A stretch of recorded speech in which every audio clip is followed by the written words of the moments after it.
Welcome to the podcast for Runaway. I'm the author, Sabine Wilder, here to read my book to you. Let's get started. Chapter 1: Dogs and Roses. Susan Wolfe drove along the crumbling back road with the car windows rolled down, letting the smell of autumn rush over her. It was warm for October, and she wanted to enjoy the nice weather while it lasted. The wind whipped her long hair into a golden froth covering her face. Pushing the tangle back from her eyes, she took a deep breath of the rich air. It was going to be a beautiful day.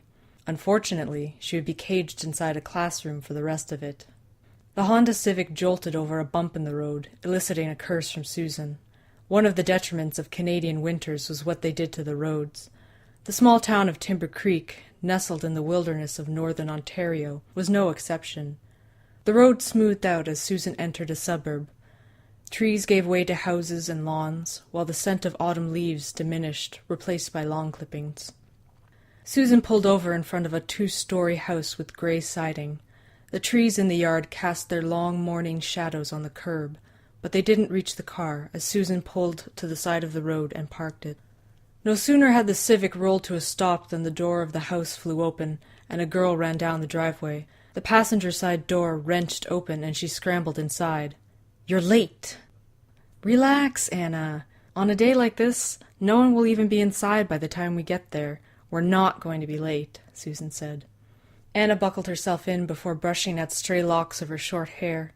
Susan wanted to tell her she looked fine, but knew better than to interrupt Anna's fussing.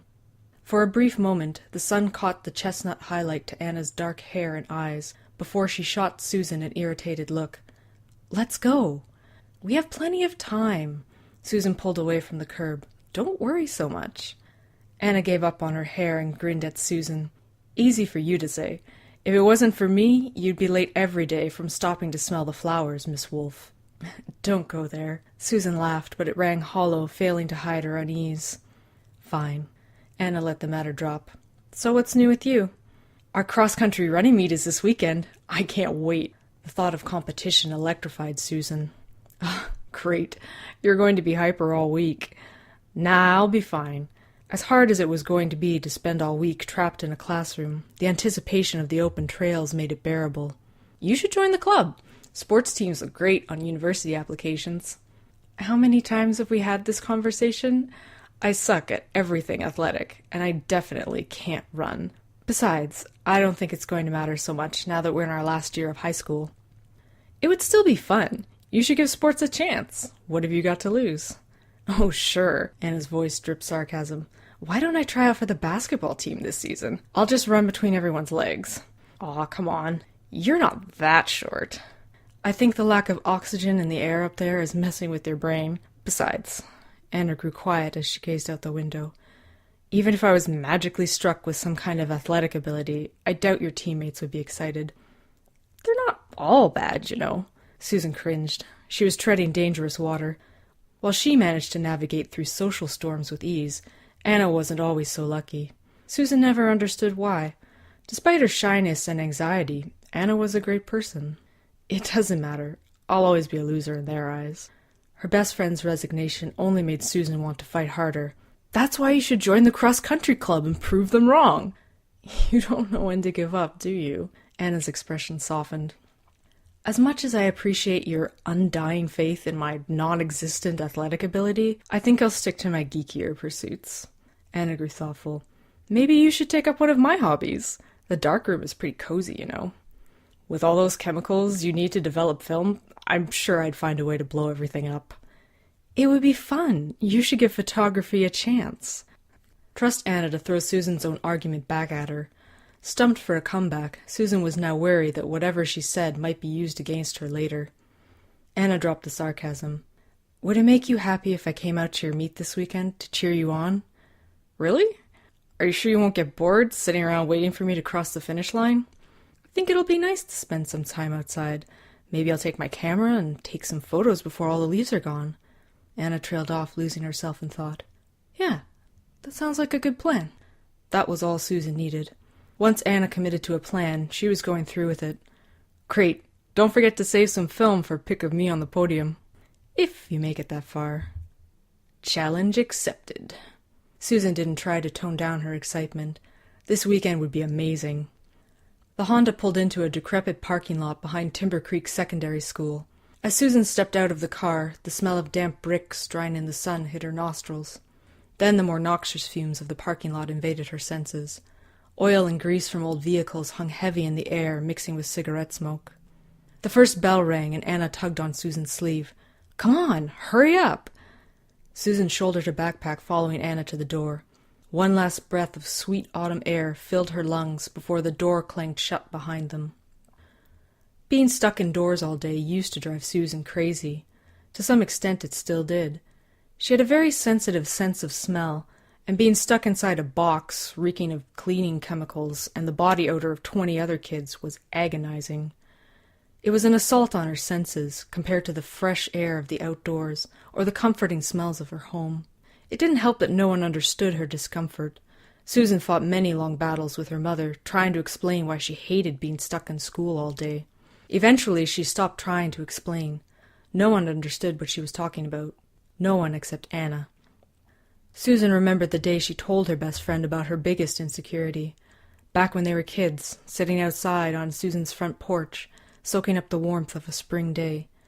Rain had made the ground swell with the hearty scent of earth.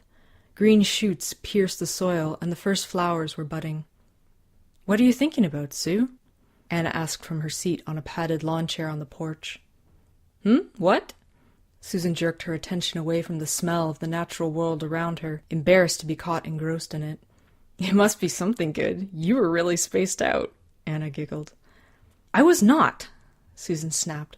She immediately regretted her tone, but she felt defensive. Anna proceeded with caution. "You want to talk about it?" "What for?" "Because you always want to talk." Anna's doe-like eyes opened wide. "Is it a secret?" "No, not really." It wasn't. Susan had told lots of people, but other kids thought she was weird, and adults didn't get it at all. It wasn't that she couldn't talk about it, she just didn't want to. "I promise I won't tell anyone." Anna didn't have to say it. Susan knew her friend would take any secret she told her to the grave, but the promise reassured her nonetheless. Susan sought the right words to explain it one more time. "I was thinking about the way things smell after the rain." "And?"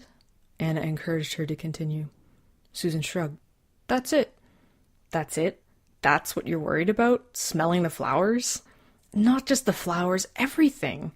I can smell the soil, the rain, the budding trees, the new grass, the dead leaves." Susan trailed off when she saw Anna's blank expression staring back at her. "That's a lot of different things." Anna drew the words out slowly. "Forget it. I knew you wouldn't understand." Susan was wasting her time trying to explain it. "Well," Anna looked out over the yard, "I can smell the soil after the rain, too. It's pretty. But all that other stuff you said, I've never noticed before. What's it like?" A spark of hope lit inside Susan. "Are you serious, or are you teasing like everyone else?" "Are you serious? Are you pulling my leg to make me look dumb when the punchline comes?" "No, I swear, I'm not making this up." Susan tried to sound as sincere as she could. She couldn't lose Anna now. "You don't know what it's like. I've tried explaining it so many times, but no one gets it." "Try me." "Okay." Susan had to resist the urge to bolt from the porch and run as far and fast as she could. "You know how some people are visual and think in images or whatever? Well, sometimes I think in smells." Anna went silent. Susan gave her some time to let things sink in, but Anna struggled to grasp the concept. "So you see in smells, like a dog or something?" "I'm not a dog." "I know you're not a dog. I didn't mean it like that. I guess I don't know what to say." Anna threw her hands up in surrender. Susan immediately regretted letting her frustration get the better of her. Anna was trying. "Sorry, I know it's hard to find the right words. Believe me, I've been trying to describe this since I was born, but it never comes out right." "This really bothers you, doesn't it?" Susan's defenses flared, but she reined them in. "You try explaining something to other people all your life and having no one get it. Some of them even make fun of you for it." Anna grew reflective, speaking more to herself than to Susan. "That's not as crazy as you might think it sounds. Well, I feel like I'm going crazy. It's okay, Sue. I believe you, and I'm pretty sure you're not crazy. The tension in Susan's body drained away, and the urge to run away screaming faded. I've always noticed smells that other people don't. I see the world around me through my nose, differently than everyone else. It's so weird, and what's weirder is that nobody ever wants to talk about it. I feel like a freak. Just because something about you makes you different doesn't mean you're a freak. If that's the case, we're all freaks. Well, it's good to know I'm not alone. Anna stuck her tongue out, and Susan couldn't help but laugh. She had been taking herself too seriously.